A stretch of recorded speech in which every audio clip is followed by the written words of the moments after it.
Hi everyone, this video is an intro to my e-newsletter. It's a message that I felt was important enough to get out to a broader audience over YouTube. The newsletter, if you're not aware of it, it goes out to clients and anyone else that's interested in subscribing. And if you choose to do so, you can go over to muhs.ca/newsletter to subscribe and get a monthly curated list of all of the stuff that myself and my associate Sam write, as well as other good articles, podcasts, and videos that I happen to catch over the course of a month. So anyways, for years I've been telling clients especially to tune out the noise, that endless market volatility, the geopolitical news cycle, and the headlines that are designed to keep you anxious and clicking. It's good advice as far as it goes.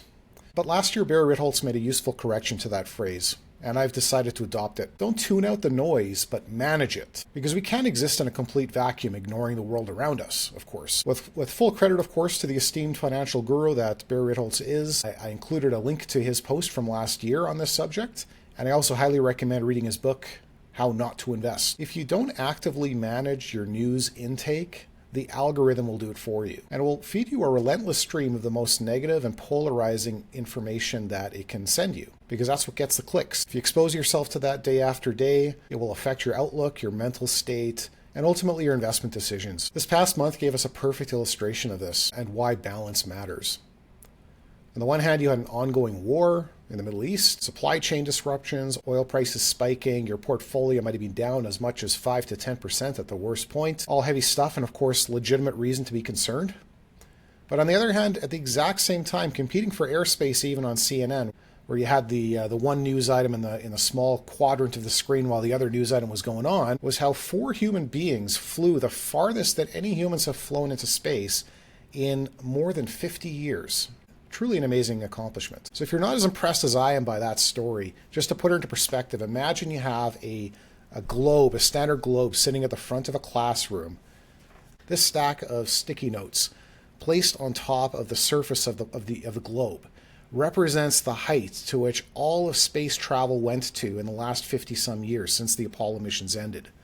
That's about 300 kilometers from the surface of the Earth. To envision the distance that they just flew when they circled the moon, think of a baseball at the very back of the class. That's the moon. It's about 1,300 of these things stacked in about 400,000 kilometers. That's how far they went. And again, a distance that no human has traveled ever before, but also something that humans didn't even get close to in the last 54 years. Even when the Integrity module did its first loop around the Earth to gather speed before it slingshot itself to the moon, that loop itself was the farthest any humans had gone in many, many years. So if you missed that whole story because you were too fixated on what was going on in the Middle East, that's your noise management in a nutshell. Bad stuff happened this last month, and some really good stuff happened as well. As I record this, the markets have mostly recovered from their lows. The S&P 500 is starting to flirt with that 7,000 mark, which was their previous all-time high. Now, I have no idea if the worst is behind us or not, and anyone who claims they do probably isn't worth listening to. What I do know is that geopolitical events have never been a reliable basis for investment decisions. They never have been, and they never will. So be deliberate about what news you're consuming. Seek out some kind of a balance. If you can't find that balance, shut it out completely, but try to find some kind of balance of good news and bad news. And again, you have to go out of your way to find the good news. If you haven't read it yet, read Hans Rosling's book, Factfulness. It's quite an enlightening journey. You don't have to agree with everything in it, but it does pose a different way of thinking about things, an optimistic way, and how optimism generally is more rational than pessimism, even if pessimism often sounds more intellectual or sophisticated.